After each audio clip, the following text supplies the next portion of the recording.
Coucou, c'est Coccinelle. Et bien comme promis, aujourd'hui on se retrouve pour le tuto numéro 4 du châle papillon au crochet. Je vous avais dit qu'on se retrouverait pour faire un petit point 3 couleurs plus hautes que ce qu'on était juste avant. Donc pour ceux qui me suivent, eh ben, vous savez où on en était. Et j'ai une petite décision à prendre, donc j'aimerais bien la prendre avec vous. On va regarder un petit peu où on en est. Pour ceux qui font le châle en même temps que moi, eh bien vous en êtes peut-être un petit peu au même endroit ou un petit peu avant, ou voilà. Et je rappelle à toutes celles qui voudraient se lancer que j'ai donné les liens de la laine et de la petite broche et tout dans le tuto numéro 1. Donc n'hésitez pas à vous y reporter. Donc voilà, on démarre tout de suite. On fait notre petit point sur ce joli châle papillon au crochet. Et en attendant, vous n'oubliez pas les petits pouces bleus, vous n'oubliez pas de vous abonner à ma chaîne Coccinelle Bricole, vous n'oubliez pas d'activer la petite cloche pour être au courant des vidéos suivantes et de toutes les vidéos d'ailleurs. Et je voulais aussi vous dire que j'avais ouvert une nouvelle page Facebook qui s'appelle Au bricolage de Coccinelle, Coccinelle K-O-X-I-N-E-L. Voilà, j'y poste toutes les nouvelles vidéos, on peut discuter, on peut poser des questions, c'est sympa, c'est lié à ma chaîne YouTube, donc Coccinelle Bricole. Et voilà, ben, n'hésitez pas à nous rejoindre aussi sur Facebook. Voilà, à tout de suite, bisous.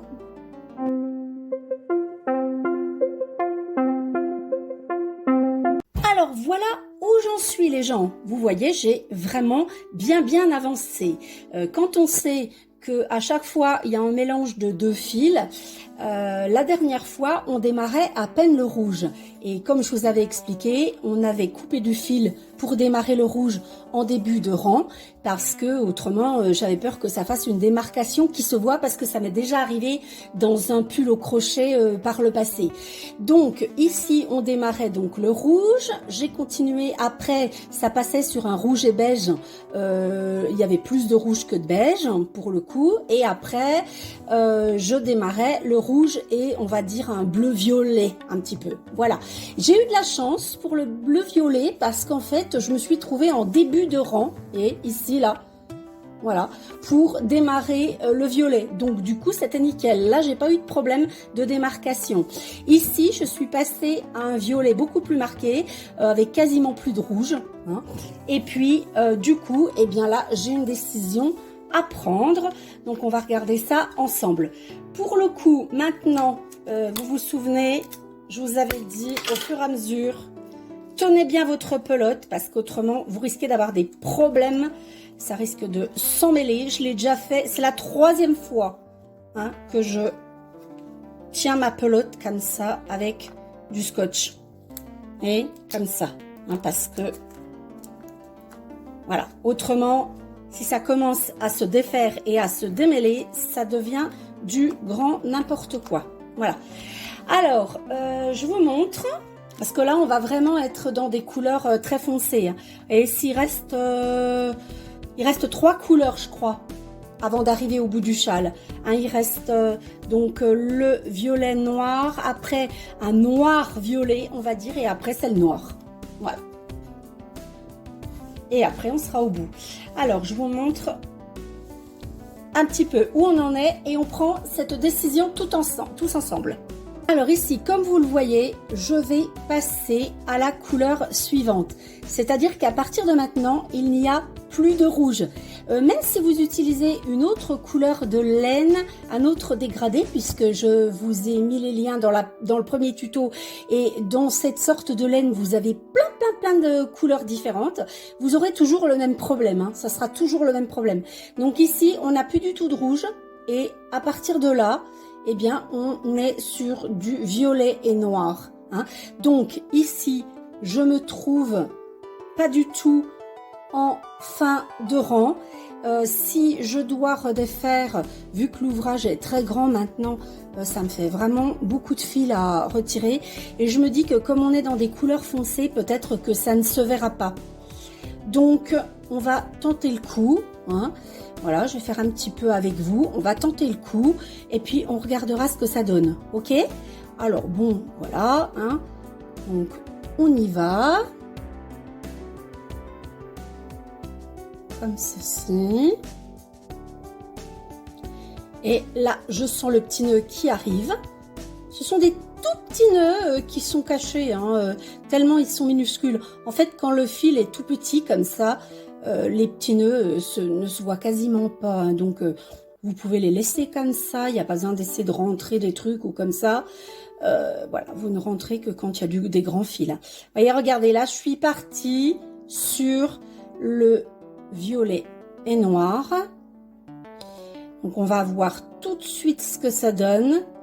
Si vraiment c'est une grosse démarcation, je serai obligée de redéfaire et de démarrer au début du rang. Hein. Ce que vous faites, voilà, vous faites un essai au pire hein, et vous regardez ce que ça donne. Voilà, sachant qu'il y avait déjà du violet dans le rang précédent, ça va peut-être aller. Je ne sais pas si le changement de couleur va être flagrant au point qu'on note une vraiment grosse démarcation qui soit pas jolie, quoi, hein, en gros. Donc, on va voir ça tout de suite, de toute façon.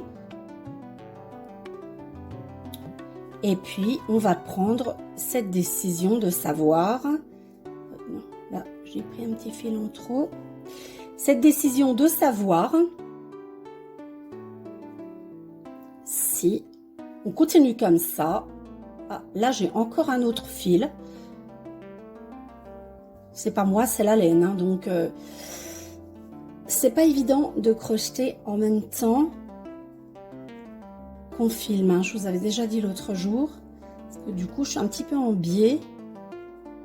C'est pas toujours facile. Bon.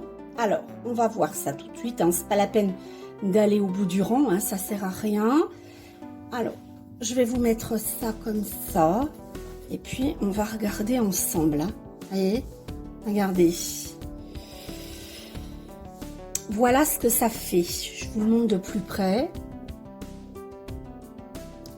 La démarcation, elle est là. Vous la voyez? C'est pas flagrant. Hein. Je pense que quand j'aurais fait un rang de plus sur le haut, vu que voilà, c'est dans des couleurs foncées un petit peu comme ça, je pense que franchement ça se verra pas. Je pense que ça se verra pas. À la limite, je vous dirais bien que c'est justement quand on a une couleur, quand on met une couleur plus claire que ça se voit plus. Parce que là, dans du foncé comme ça, je pense que ça va pas trop se voir. Donc, je vais continuer comme ça. Hein. Je continue, donc là, voilà, ici, j'ai encore, donc là on est dans le violet noir, après on sera dans le noir violet et après on sera dans le noir tout court et puis le châle sera terminé. Donc je vous retrouverai à ce moment-là pour faire le petit point final. Regardez ce que ça donne, je l'essaierai. J'ai commandé une nouvelle petite broche, je vous mettrai le lien aussi de la petite broche. Pour cette laine là, hein, voilà, parce que c'est pas la même broche que celle que j'ai mise sur le châle qui était dans les tons de rose violet et tout ça, hein, rose bleu violet. Je vous mettrai aussi donc le lien de cette petite broche papillon pour celui-là. Après des couleurs de petites broches papillons, il y en a plein sur Amazon. Suivant la couleur de laine que vous avez choisie, franchement, vous pouvez trouver des petites broches et puis vraiment pas cher, quoi. Je veux dire, ça coûte 3 €, 4 € maximum, hein, les petites broches papillons comme ça. Donc, voilà, il y a moyen, quoi.